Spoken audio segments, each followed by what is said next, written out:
আপনি হয়তোবা খেয়াল করেছেন যে কখনো কখনো আমাদের ইচ্ছা এবং আমাদের রবের পরিকল্পনা ঠিক একই রকম হয়। যেমন আপনি ইচ্ছা করলেন যে কোথাও একটা যাবেন এবং আল্লাহ পাক আপনাকে সেখানে যাওয়ার সুযোগ করে দিলেন। কোনো একটি নির্দিষ্ট কলেজে ভর্তি হওয়ার সিদ্ধান্ত নিলেন এবং আল্লাহ পাক সেখানে ভর্তি হওয়ার সুযোগ করে দিলেন। আপনি দ্রুত গ্রাজুয়েট হওয়ার সিদ্ধান্ত নিলেন, দ্রুত চাকরি পাওয়ার ইচ্ছা প্রকাশ করলেন এবং আল্লাহ পাক সেটা করে দিলেন। এগুলোর অর্থ কি জানেন? এগুলোর অর্থ আমাদের পরিকল্পনা এবং রবের ইচ্ছা ঠিক একই রকম ছিল। আমাদের প্ল্যান এবং রবের পরিকল্পনা ঠিক একই রকম ছিল। ঠিক একই রকমভাবে কখনো কখনো আমাদের পরিকল্পনা এবং রবের পরিকল্পনা এক হয় না। আপনি হয়তোবা ভাবছিলেন যে আপনি জব করবেন 10 বছর ধরে, কিন্তু আপনাকে সেই কোম্পানি থেকে 3 বছর পরে বাদ দেয়া হলো। আপনি কোনো কলেজ ইউনিভার্সিটিতে ভর্তি হওয়ার আবেদন করলেন, আপনি যোগ্য, অনেক ভালো স্টুডেন্ট, কিন্তু তারপরেও ভর্তি হতে পারলেন না। হয়তোবা আপনি কিছু পেতে চাইছেন, সেটা আপনার খুবই পছন্দের, কিন্তু সেটা আপনি পেলেন না। হয়তোবা আপনি কোথাও যুক্ত ছিলেন, কোনো কাজের সাথে, কোনো কর্মসংস্থানের সাথে আপনি যুক্ত ছিলেন, সেখান থেকে আপনি বঞ্চিত হলেন, সেখান থেকে আপনাকে বার করে দেয়া হলো। কখনো কখনো আমাদের পরিকল্পনা এবং রবের পরিকল্পনা এক হয় না, কিন্তু দেখা যাচ্ছে সেই সমস্ত জায়গাতে আপনার থেকে অনেক কম যোগ্যতা সম্পন্ন মানুষজন চান্স পাচ্ছে, সুযোগ পাচ্ছে। হ্যাঁ, জীবনের অনেক সময় আমার আপনার পরিকল্পনা এবং রবের পরিকল্পনা একই রকম থাকে না। আর এগুলো আমাদেরকে শিক্ষা দেয় যে সবসময় আমাদের ইচ্ছা, আমাদের চাহিদা, আমাদের মনের আকাঙ্ক্ষা অনুযায়ী আমাদের জীবন চলবে না। কিন্তু তারপরেও আমাদেরকে পরিকল্পনা করে যেতে হবে, তারপরেও আমাদেরকে চেষ্টা করে যেতে হবে, কারণ আমাদের হাতে চেষ্টাটাই আছে। হ্যাঁ, দিন শেষে আল্লাহ পাক সিদ্ধান্ত নেবেন যে আমাদের এই পরিকল্পনা বাস্তবায়ন হবে কি হবে না। এটা পবিত্র কোরআনের একটি সুন্দরতম শিক্ষা। যদি একজন মুসলিম, যদি একজন মুমিন ব্যক্তি এটাকে বুঝতে পারে, তাহলে তার জীবনটা পাল্টে যাবে, সম্পূর্ণরূপে পরিবর্তন হয়ে যাবে। মহান রব্বুল আলামিন আমাদেরকে শেখান যে মুসলিমদের অবশ্যই ভবিষ্যতের বিষয়ে আশাবাদী হতে হবে। পবিত্র কোরআনের প্রতি আমাদের ঈমান ভবিষ্যতের প্রতি আমাদেরকে আশাবাদী করে তোলে। আমাদের চিন্তা শক্তি, আমাদের চিন্তা ভাবনা এমন হওয়া উচিত যে আমি পরোয়া করি না আমার গতকালে কি ঘটেছে, আমি পরোয়া করি না আমার গতকাল কেমন ছিল, আমি বিশ্বাস করি না যে আমার গতকাল অনুযায়ী আমার আগামীকাল ডিসাইড হবে। আমি মুসলমানদের এমন গোষ্ঠীর অন্তর্ভুক্ত হব না যারা বসে বসে ভাবে যে উম্মার পরিস্থিতি আরও দিন দিন খারাপ হতে চলেছে, আরও দিন দিন খারাপ হয়ে যাচ্ছে, তাদের জীবনে কোনো উন্নতি নেই, তাদের জীবনে কোনো বরকত নেই, তাদের কোনো সুন্দর ভবিষ্যৎ নেই। আমি বসে বসে কখনোই এমনটা ভাবব না, আর যারা ভাবে তাদের অন্তর্ভুক্তও আমি হব না। আমাদের সামনের অবস্থাটা আরও খারাপ হতে চলেছে, আমরা ভবিষ্যতে আরও খারাপ জীবন দেখতে চলেছি, এমন চিন্তাভাবনা আমি রাখব না। আর যারা এমন চিন্তাভাবনা করে আমি তাদের গোষ্ঠীর অন্তর্ভুক্ত হব না। অবশ্যই আমাদের পরিকল্পনা করতে হবে, অবশ্যই আমাদের ইচ্ছা প্রকাশ করতে হবে, অবশ্যই আমাদেরকে ভবিষ্যৎ নিয়ে আশাবাদী হতে হবে। অলসতা আমাদের সব থেকে বড় শত্রু। কখনোই এটা আমাদের জন্য উপকারী হতে পারে না, কখনোই এটা আমাদের জন্য খুব ভালো কিছু হতে পারে না।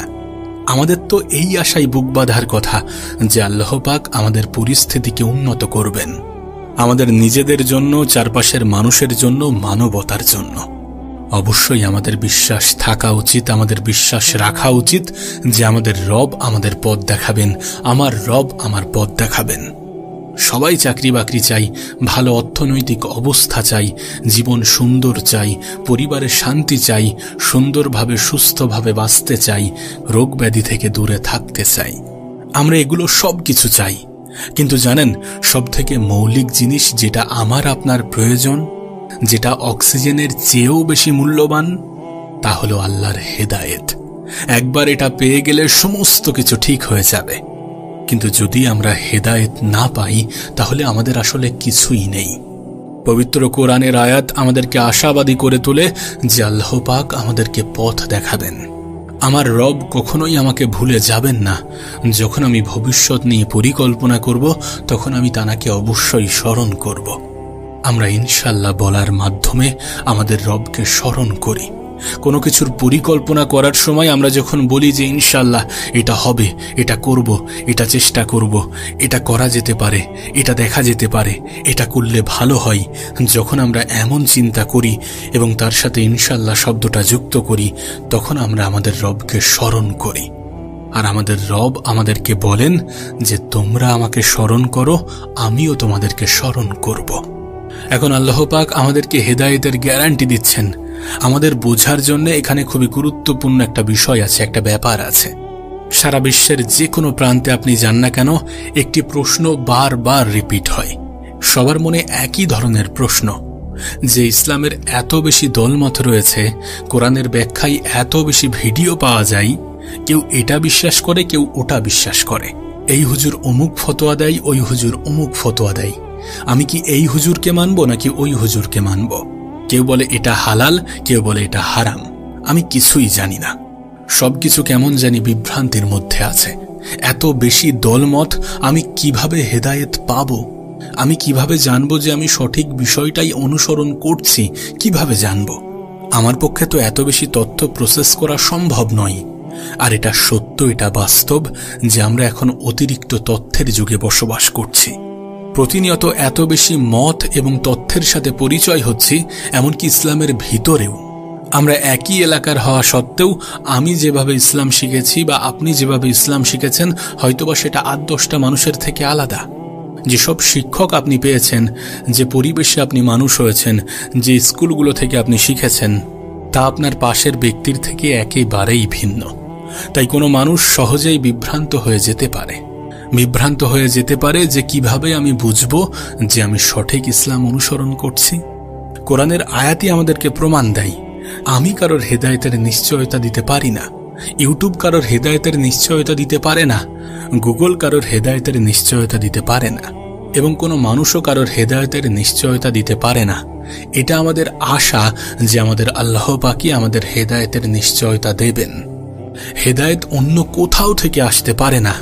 আপনার কাছে অনেক তথ্য আসতে পারে বা আপনি তথ্যের সাগরে ডুবে থাকতে পারেন, কিন্তু হেদায়েতের নিশ্চয়তা একমাত্র মহান রব্বুল আলামিনই দিতে পারেন। আল্লাহ আপনাকে কতটা হেদায়েত দেবেন সেটা নির্ভর করে আপনি কতটা হেদায়েত চান সেটার উপরে, অন্য কারোর কাছে নয়। একবার আল্লাহ পাকের কাছে সঠিক রাস্তা চাওয়ার পরে আপনাকে আর বিচলিত থাকতে হবে না। আপনি নিশ্চিত থাকুন যে আল্লাহ পাক আপনাকে সঠিক পথ দেখাবেন। বিশ্বাস করুন, তিনি কাউকে ফিরিয়ে দেন না। আল্লাহ পাকের কাছ থেকে হেদায়েত পাওয়া অতটাও কঠিন নয়। না, এটা কঠিন নয়। আল্লাহ পাক হেদায়েতের পথ খোলা রেখেছেন যারা হেদায়েত চান তাদের জন্যে। আমাদেরকে শুধু সেই সকল মানুষের অন্তর্ভুক্ত হতে হবে। আমাদেরকে শুধুমাত্র আমাদের রবের উপরে বিশ্বাস রাখতে হবে।